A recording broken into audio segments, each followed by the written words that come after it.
There's a strange heaviness to Shadow Lord today. He's not his usual dark, cheery self. Dark tidings, Penumbra.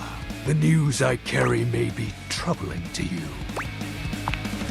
I have found the final armament piece. With that, my final form shall be revealed. You may be surprised by who I become.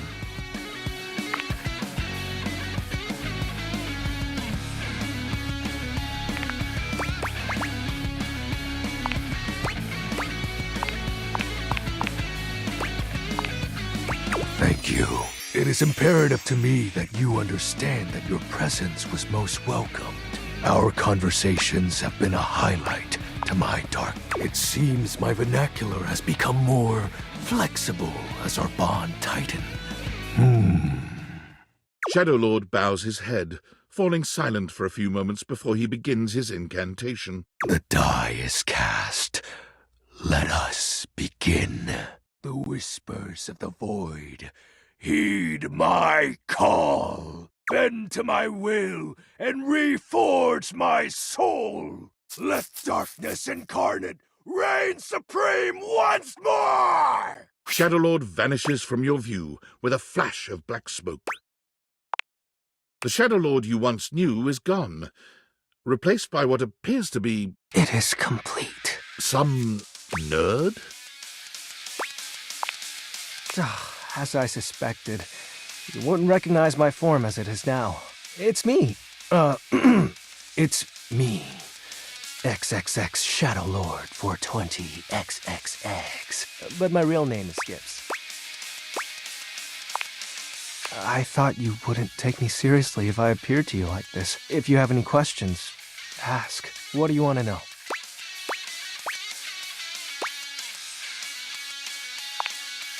His name was Benji. Is Benji. He's the one who invited me to the group. The chat room. He was really encouraging with everyone's roleplay, especially mine. I think I miss our time together more so than him. Does that make sense? I hope wherever he is, he's happy. Yeah, well, I've had a lot of time to think about it. I still get bummed out, though, but that's just my mind taking negative nosedives every now and then. I figured you would. Well, that was actually the most accurate thing I've said. It was slow and sudden at the same time. Maybe it was happening the whole time, but I didn't notice. But it doesn't matter. The fact is, my friends all stopped hanging out with me. Well, we just grew apart. Guess I was hoping that didn't apply to me, being unalive and all. How do you accept that your friends aren't your friends anymore? A question for another time.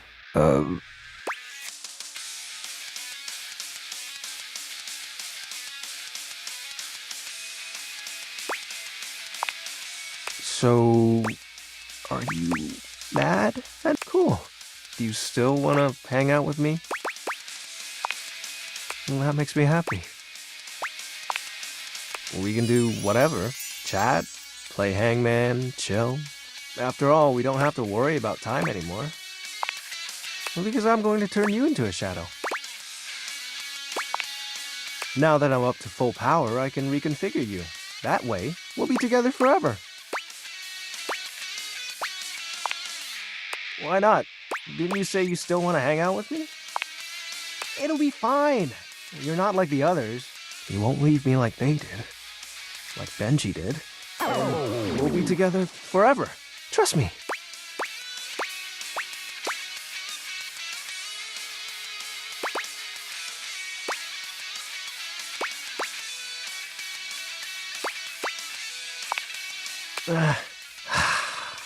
It's been so lonely. And I really like talking with you.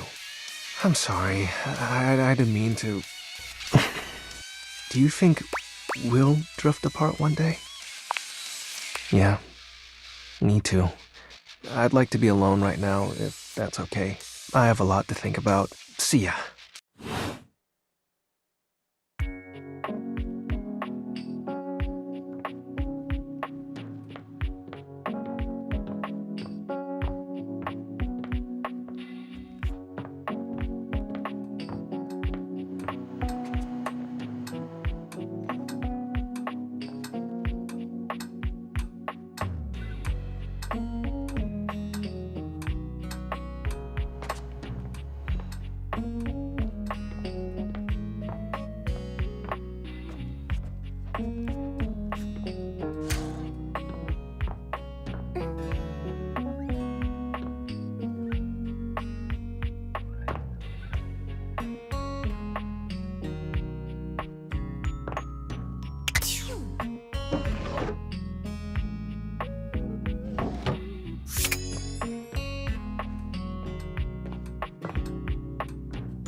There's something so intensely familiar about the cuddly stranger standing in your closet. The combination of his massive stature and the soft materials he wears produces an almost irresistible urge to hug him. And the aura of safety he emanates certainly doesn't help. Well, well, well. Aren't you a sight for sore eyes? Yeah!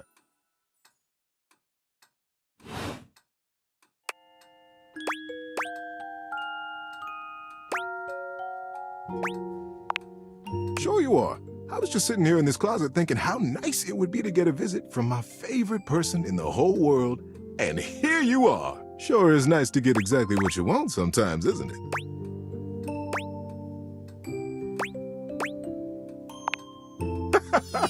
Of course you are. Didn't you know? It brightens my day just to know you're in the house. I feel like we haven't talked in a while, though. Feels like I've been alone in the closet for a long time. It sure is nice to see you. Tell me, what brought you around to see me?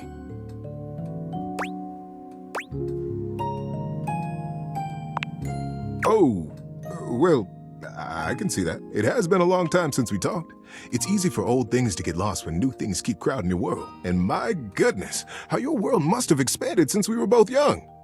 I've grown up in this closet. You must have had so many adventures, so many stories. I've got an idea. How about you tell me a story of yours, and I'll tell you one of your old favorites. We can trade stories and get reacquainted. Probably have a heck of a lot of fun in the process, too. I might even have some new stories in here somewhere. What do you say, old friend?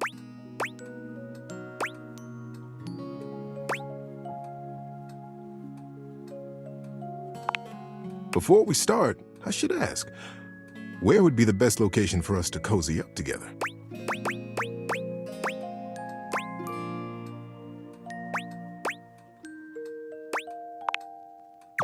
So comfy. So now that we're all comfy, how about a good bit of wisdom? Being that it's daylight out, I got some advice to give you. For me, it's advice in the daytime, stories at night. Want to hear some advice? Okay, listen up. When you fall, get right back up. When you get bucked off a horse, get right back on. If at first you don't succeed, try again. I mean, if you don't get back up, get back on the horse and try again. You go through your whole life on your booty, watching that sassy horse blow raspberries at you, knowing that you can do so much more than you've given yourself credit for. I know what you're capable of. I know you can do anything you set your mind to. Get on out there and give it your best. I'll be here when you get back.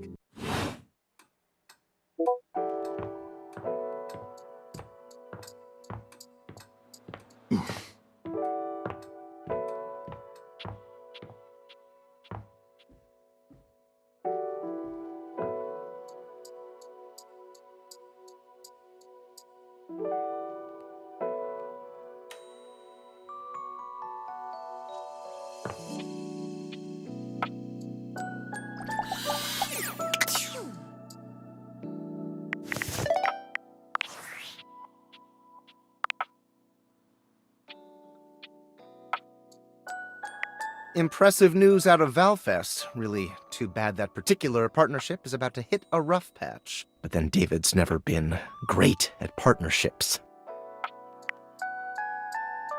Yeah, fascinating. But we're not talking about you right now. I see you've had the opportunity to test out the prototype. I have remote access. Allows me to analyze the back-end system data. What'd you think? That I just hand over absolute control of a device this powerful? I'm sorry, that was rash. I'm enormously grateful to you for concealing the prototype. And I'm sorry I dropped all this on you so unexpectedly. But I had no other choice. Every other Valdivian employee's allegiance was unknowable, except you. I knew you were trustworthy. Your private HR record said as much. Anyway, it's not safe to talk. I will return when the signal is secure.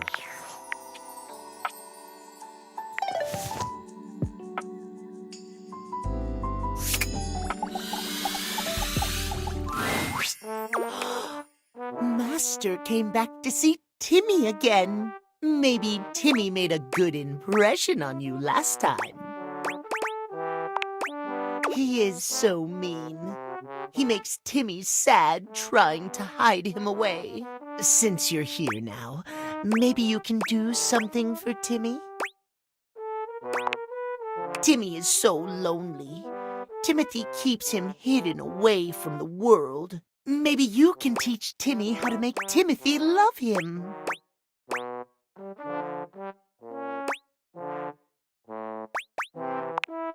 Yay! Timmy is already so lovable as he is. Yeah.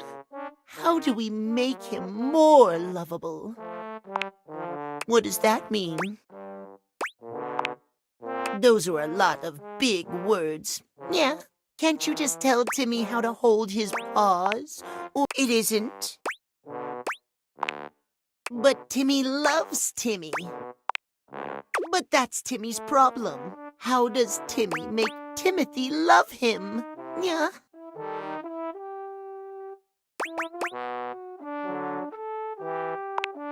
But writing is so very hard for Timmy.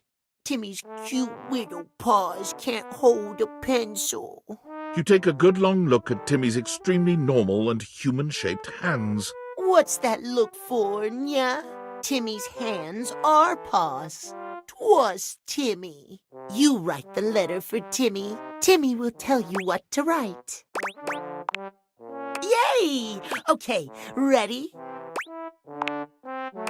Wah! Please love Timmy. Please. Yeah? The Catboy's tears end abruptly. That's it. Yeah. You pretend to type it into your phone, knowing full well this won't be going anywhere. Good. Oh. If that's all done, Timmy has too much on his mind. Yeah. Need a nap. Maybe you come back and see Timmy again. Timmy will be in his cutest form, not at noon.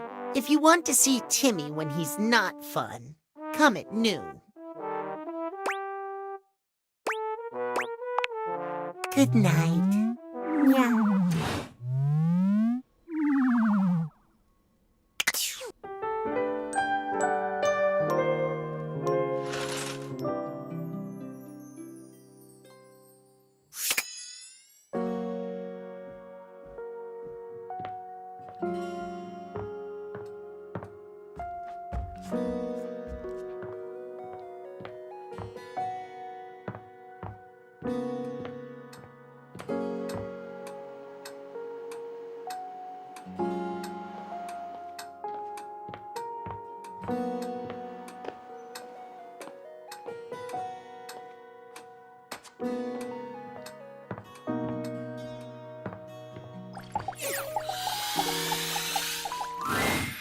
Oh, hey.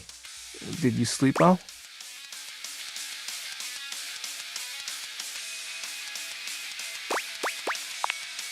Good. I was thinking about you. If you've been getting better rest since our first talks, communing better with the darkness. And I thought, what if I ruined it last time?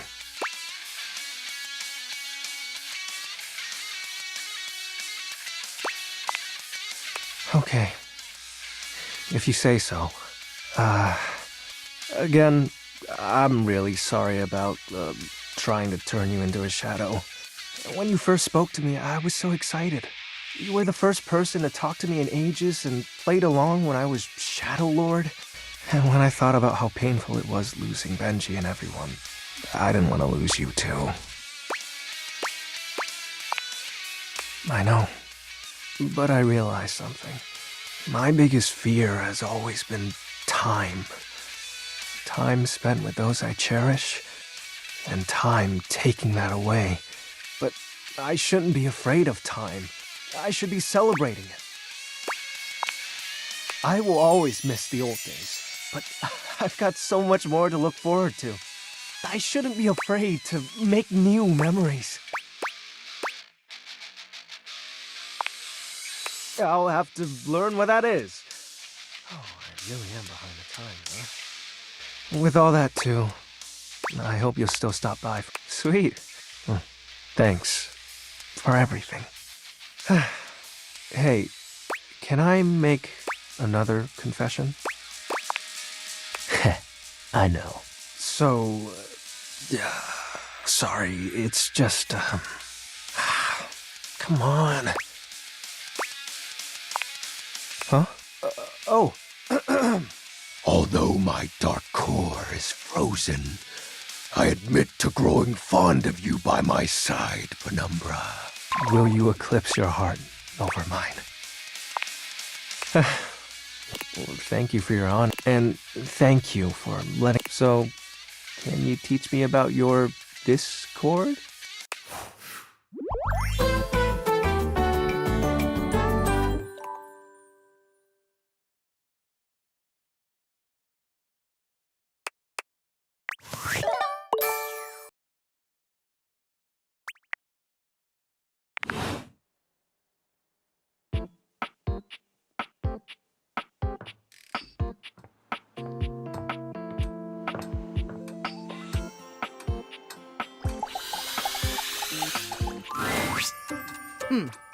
Almost late.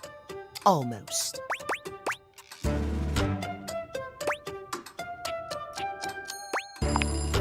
Yes, I would like that. Now then, perhaps we can have a proper conversation. Tell me why you've sought me out. Aside from the pleasure of my absolutely sparkling wit and golden company.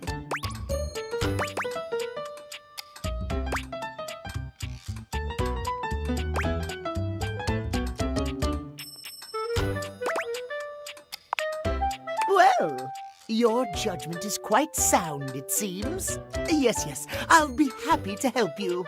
My love life may be on hiatus, but as they say, a broken clock is right twice a day. Timothy looks at you for a few moments, clearly expecting something. Yes. Well, let us start with the most important thing. Timeliness. Next to godliness, as they say.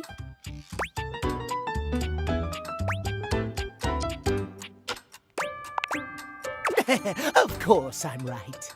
Imagine, if you will, you show up to a date showered and clean, but 2 hours late.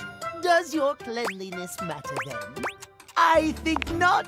You are simply wrong, my friend. Timeliness above all else. Timeliness! Oh dear, how me flies. I must away quite soon, but before I go, I want to be sure I've imparted my wisdom to you precisely as I meant to. What did you learn from me today?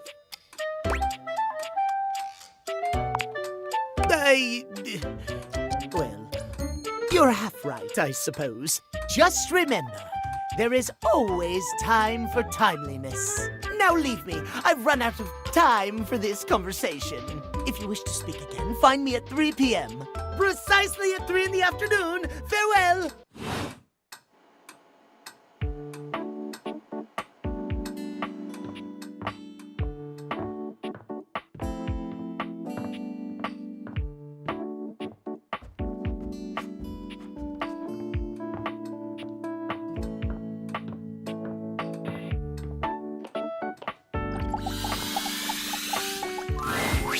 Betty is already speaking to someone else when you walk in.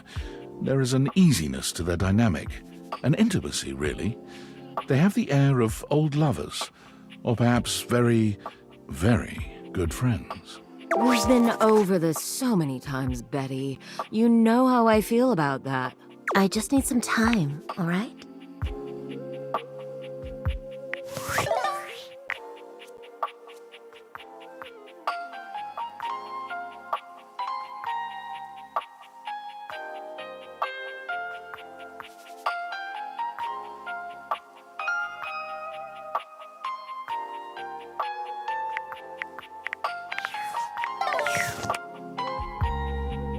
Why should a bed as gorgeous and free as you be so worked up over anyone else's opinion of her? You could snap your fingers I could. and Benoit, but honestly, you know, it's not that feeling of fall. Benoit's gay when Betty turned. just think about what I told you.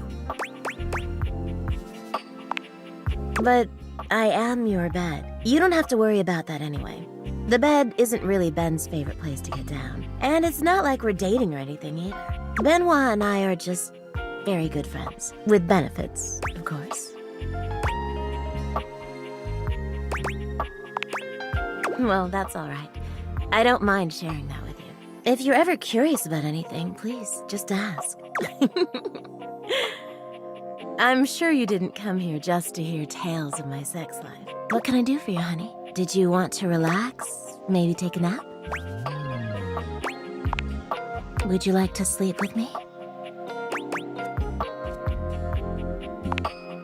Yes, of course. Were you hoping for more? There's really no better sleep than that in the arms of your lover. We're not lovers, but I'll be happy to cuddle you if you like. You got it. Betty allows you to settle into the bed, and then she slips in behind you, her arms curling around your body and enveloping you in a comfort that's so complete, so unmistakable, you find yourself drifting off immediately. She's so warm and soft. You only just have time to think that you never want to leave this place before sleep claims you. The last thing you remember is the gentle scent of freshly laundered sheets before darkness overtakes you. Did you sleep well?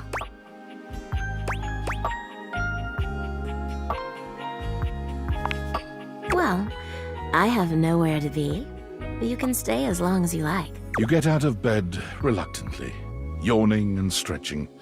You can't remember the last time a nap refreshed you so, especially not such a short one. You look so much happier, you know. Sleep can be truly healing.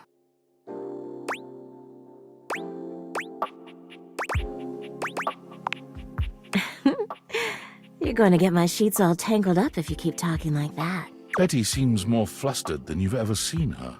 Her cheeks are flushed, and her fingers continually wander to her hair. I'm so glad you're feeling rested now. I wish I could stay, but there's something I've got to do. But come back anytime, all right? See you tonight.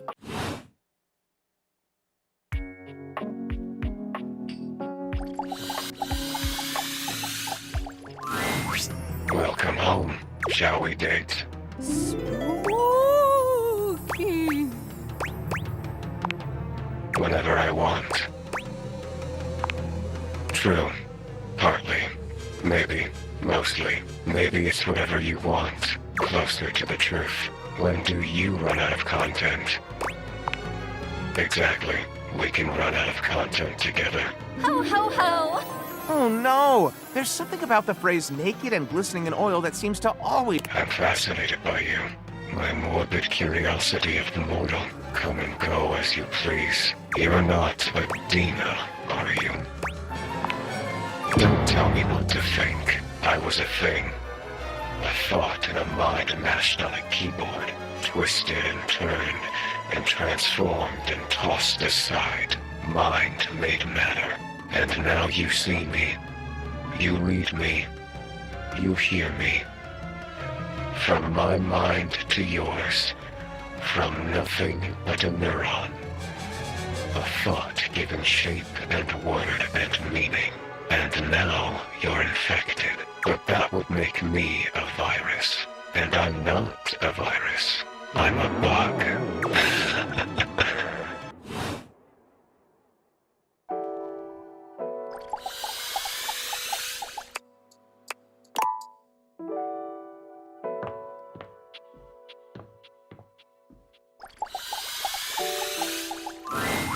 Oh, this one.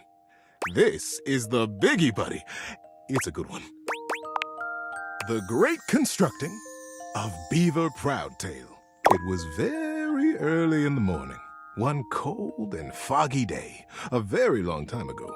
Young Beaver Proudtail was walking quietly and efficiently through the dugout tunnels of his den, his trusty stick tucked confidently under one arm. It was at this time every morning that the young beaver made his rounds, through the whole den where his colony lived, and then up and out the riverbank, where the world he knew, the world he vigilantly protected, met the strangeness of outside. His large tail balanced him expertly as he climbed the long entrance tunnel to the surface, occasionally using his dignified stick in an undignified manner to scramble up the pathway. As he heaved himself out onto the bank of the river, Beaver's attentiveness grew even more acute.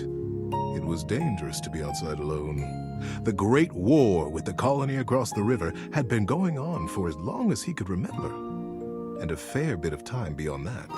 It seemed like there had always been the war. He couldn't remember any outright battles or even any scrappy skirmishes, but they were definitely at war. He was sure of it. For a moment, he almost asked himself what the war was even about. But he forgot to finish the question. He was very young, after all, and what did it matter? The colony was on the other side of the river, and beavers didn't even cross rivers. He smartly tucked his stick back under his arm and began his patrol. So many steps this way, a scrutinizing scan, and so many steps back. But today, something was different. On the other bank of the river, through the fog, he heard the distinctive sounds of battle. "On guard, ye scum-footed knave!" the voice cried. "Defy me at your peril!" The sounds of the wood clanging against wood echoed through the fog. Hey-ya! Pow! Bing, bang, boom! "Who goes there?" shouted Beaver, his heart in his little throat. As an answer, he heard a young and high-pitched yelp. My name is Builder. Hi? Hi. It was all Beaver could manage.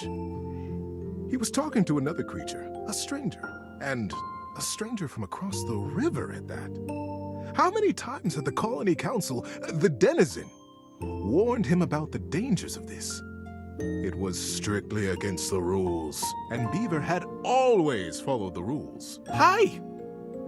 The voice came careening back across the water. What's your name? Beaver heaved a deep breath. Whoever this builder was, Beaver was not going to be shown less brave than he. I'm Beaver. Beaver Proudtail. Well, hello, Beaver Patton. Builder Jumpfoot's my name. I'm playing at war. Want to join me? I most certainly do not, cried Beaver. Playing at war? War is serious business, not for playing. My colony is in a war right now, and I'm going to be a general when I grow up. I'm going to win that war. You'll see. Oh, gosh, sighed Builder. I sure hope you do. My colony is in a war too, and I'm so tired of it. That's why I made it a game. Games are so much less boring than warring all the time. The pieces began rapidly whirling around in Beaver's mind. Builder's colony. He's at war too. Right across the river. He realized he was talking to a beaver from the colony across the river, his sworn enemy since birth. Just then, the wind blew a gentle clearing in the fog, and the two young beavers saw each other for the first time. They could have been twins. Bright black eyes, thick tails, strong sticks, embellished with their colony colors. Builder's face broke into a broad grin. You look just like me! Scoffed Beaver. I'd say you look just like me. Builder laughed. The two regarded each other in amazement for another moment. It was the first time either of them had seen a denizen from the other colony. Builder leaned down and hefted up a perfect pebble from the riverside. Not too big, not too small. He tossed it up. With perfect timing, he swung his stick easily, and Beaver heard it crack as it met the pebble in midair and sent it winging across the water. Instinctively, Beaver reached out and caught it in his paw. Now he was accepting contraband? What would his parents say?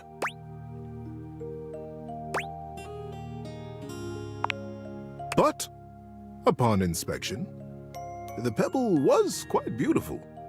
It had a single bold red stripe around it, and it was wet from the riverside mud. His young mind decided that he would keep it. He would keep it a secret, of course, and that was all right. The denizen didn't have to know everything. The clearing and the fog began to fill with thickened air. He looked up, suddenly anxious to lose his new friend. Friend? Huh. How quickly that had happened. And there Builder was, smiling and waving. "Maybe we'll play together again soon," he offered. Beaver gripped the pebble and nodded. Yes. Yes, maybe. One day. And then Builder was lost. Beaver finished his patrol and took his new experience, his pebble, and his smartly tucked stick back down to the colony. How you doing, buddy? Need a break? Many seasons had passed since that morning when Beaver Proudtail, all grown up, marched through the tunnels of his colony toward his audience with the denizen. Today was the day he'd been anticipating his whole life. Today, he would be made an under-general of the colony, and he'd finally have the chance to present his machine. See, the machine he envisioned was a daring one. He was prepared for pushback and doubt from the council. The longest, in particular. The longest had been the leader of the denizens for most of his life, and she was not always interested in things new or unfamiliar. Beaver's machine was both. But he believed in it, and he was determined to persevere. He rapped on the denizen chamber door. Knock, knock. "Enter!" He took a deep breath and pushed. "My goodness, Beaver," sighed the longest, brows knitted. "This machine is quite an undertaking, and you won't even tell us what it does." "Yes, ma'am," Beaver nodded. "It must be kept a secret, for now, but I promise it will conclusively end this war." The longest considered. "Normally, I would say no. Unfamiliar can be dangerous, and outright new, well..." She stroked her silver-gray whiskers. The other council members watched her reverently. "But we have all seen the construction beginning on the other side of the river. We have no way of knowing what they're up to, and it would be irresponsible of us to take no action at all. They're doing something. We must do something too." Deep murmurs of assent rippled around the small stump table. "And we trust Beaver. He is our newest under-general, after all." She winked in his direction. "If he believes his machine will truly and finally tip the balance of the Great War in our favor." She paused. The silence was agonizing. Beaver kept his eyes fixed on the wall just behind her head, patient.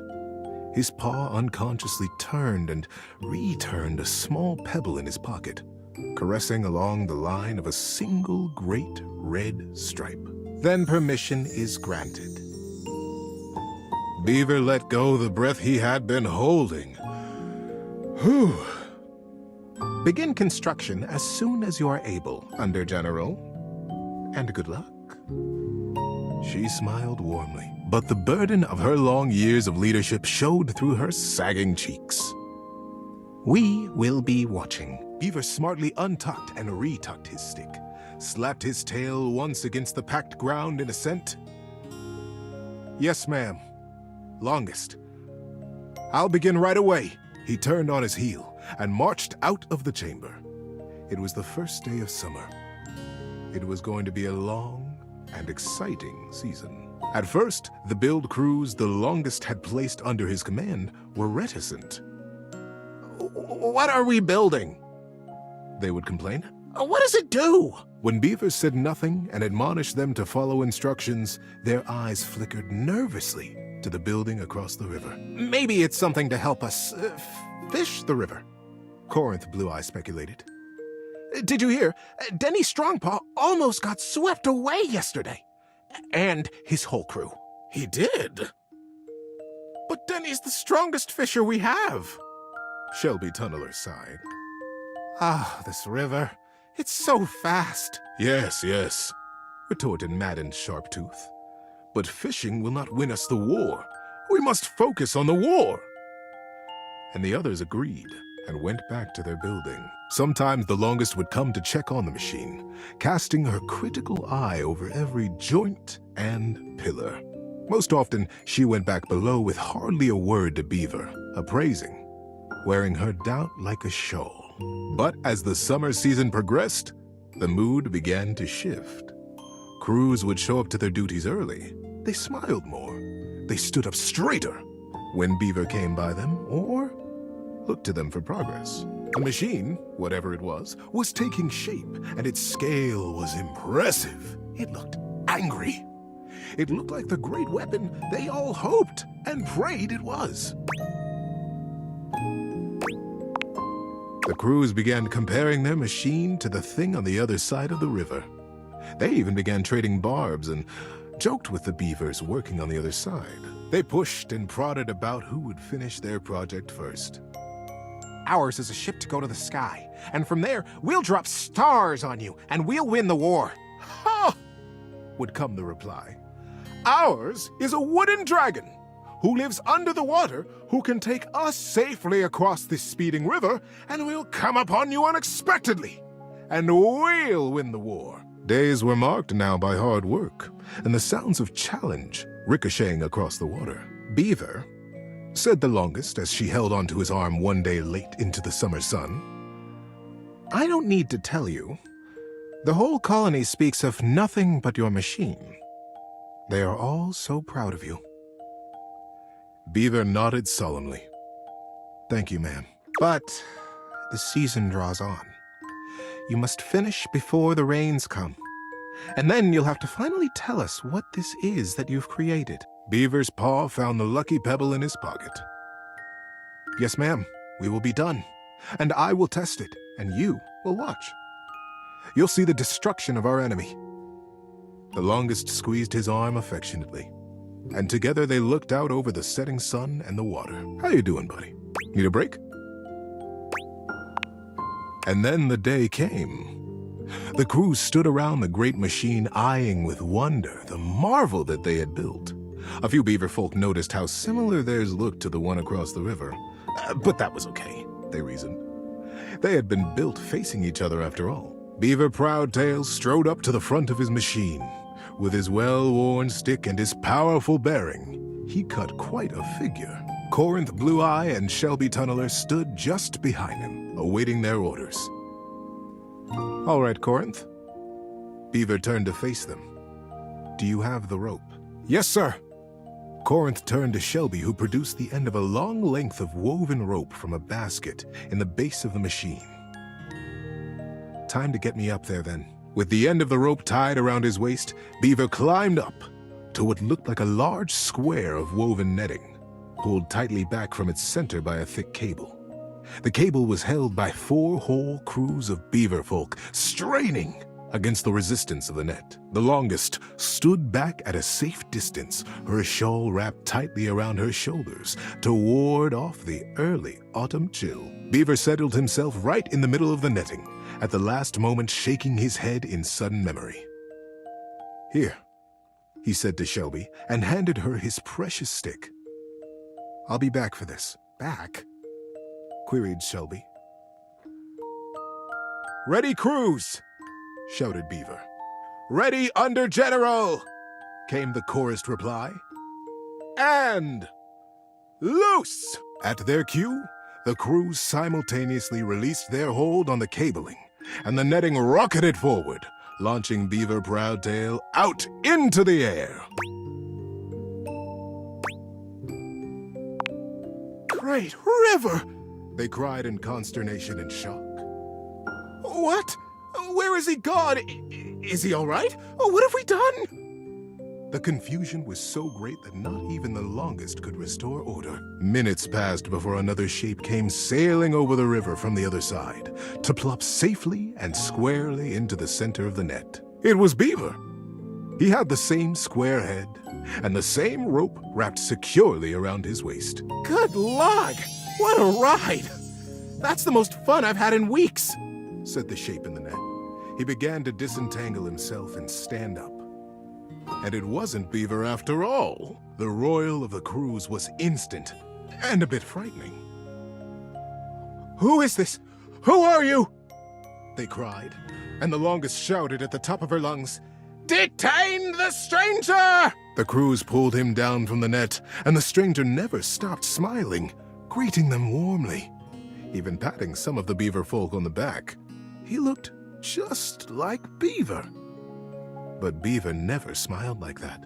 Beaver hardly smiled at all, come to think of it. I can understand your confusion, said the stranger genially. Beaver and I looked so much alike, even when we were kids. My name is Builder. Builder Jumpfoot. When no reply or greeting was forthcoming, Builder went on. I'm from the colony across the river. Oh, the silence was absolute. Across the river? How was that possible? Was he a weapon? Where was Beaver? How were they ever to get him back? Builder just smiled, absolutely at his ease, seemingly pleased as punch to be among all these new friends. And into this silence sailed the figure of Beaver, a new rope tied around his waist. There were now 3 lines of thick rope across the river. Beaver landed expertly in the center of the net, untied his waist rope, and climbed down. You are Builder? Beaver reached out his paw to the stranger. And you could only be Beaver, the stranger exclaimed, gripping that paw warmly with his own. I am Builder indeed, and it has been the dream of my life to finally meet you like this, in the daylight, on the same soil. Mine as well, my friend. Beaver, for the first time in his life, allowed himself a great, eye-crinkling smile. I almost can't believe it worked. Now, wait just a minute, trilled the longest, making her slow path down to the machine. What on Riverbank is happening here? We are at war, Beaver. And Builder, too. You both should know better. Beaver, you promised us that your machine would win the war, and here you have brought the enemy you promised to destroy right to the mouth of our colony tunnel. Beaver turned to the longest with an open face. Yes, ma'am, I did. I believe you'll agree, though, that I have won the war. We have all won the war, because the war is over. The longest stared. The machines that we have built will allow us to become not 2 colonies at war, but a single colony, united. The machines are designed to dam this river, ma'am, offered Builder. I believe you have the same dangers with fishing and swimming that we do. That you have never crossed it? The crews cackled at the absurdity of ever crossing this raging river. We have no need to fight the river now, you see? Builder continued. We sail above it, just as the single pebble did long ago, whispered Beaver. Builder smiled. We have already carried 3 great ropes from side to side between us, and it will be short work to have a whole net built across the river. Once the river is dammed, it will be a still pond, stocked with all the fish we could ever need. Calm enough for us and our kits to play in. We will be a great community. The first colonies to ever cross water. The first ingenious constructors in the history of us. The crews were open-mouthed. Their paws hung still at their sides as they realized the magnitude of what they had accomplished. But would it truly be good, as they said? Who was really to say how this great feat would be remembered? The longest took a deep, rattling breath. I can see why you did not tell us at first, Beaver, the true purpose of your machine. She glanced at him sidelong. I surely would have said no.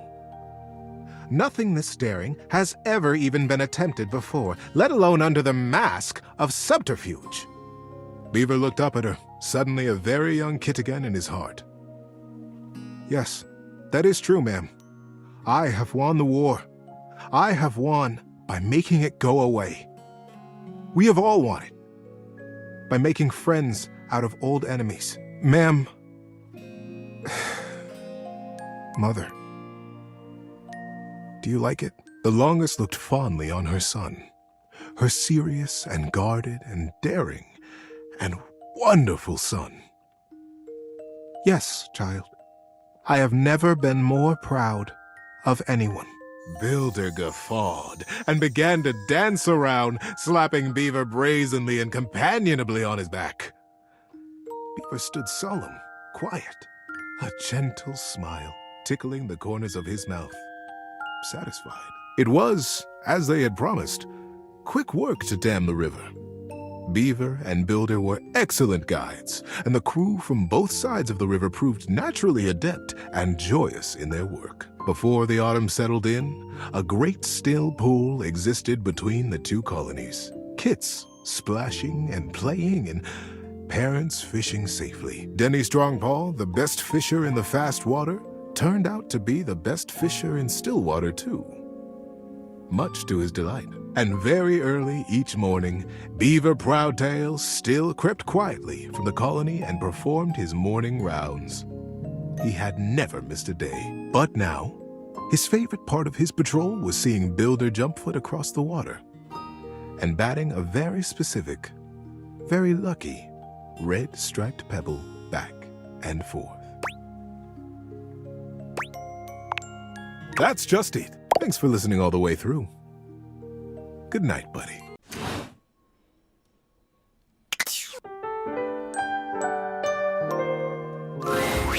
Nightmares are nothing new to you, but this terror standing in your room is certainly a unique experience. It's hard to even make sense of what you're seeing. A dreadful figure, wreathed in black, with what seems to be the suggestion of a horse's head, with snake and lion heads sprouting from its shoulders. It has a multitude of eyes where they shouldn't be, and teeth that decorate what would be the belly and hips on a human figure. But it's not the monstrous anatomy that freaks you out the most. It's that lizard brain feeling of fear the figure inspires in you. You want to run, but by some miracle, you don't.